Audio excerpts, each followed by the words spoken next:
काहीतरी हेल्दी खायचं आहे. हाय प्रोटीन सोयाबीन कटलेट करूयात.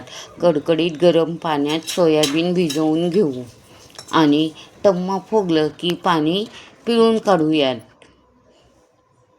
मिक्सरला ओबडधोबड वाटून घेऊ.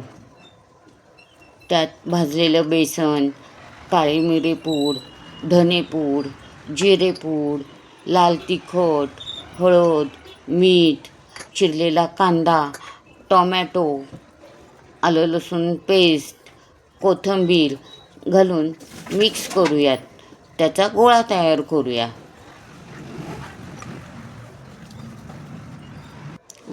चटणी, दही, भाजलेले शेंगदाणे, हिरवी मिरची, कोथिंबीर, पुदिना, जिरे, मीठ, बर्फाचा तुकडा घालून मिक्सरला वाटू.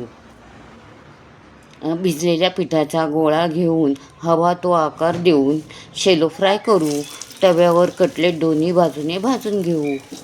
लहानांपासून मोठ्यांपर्यंत सर्वांनाच आवडेल. Like, share and subscribe. पुन्हा भेटू.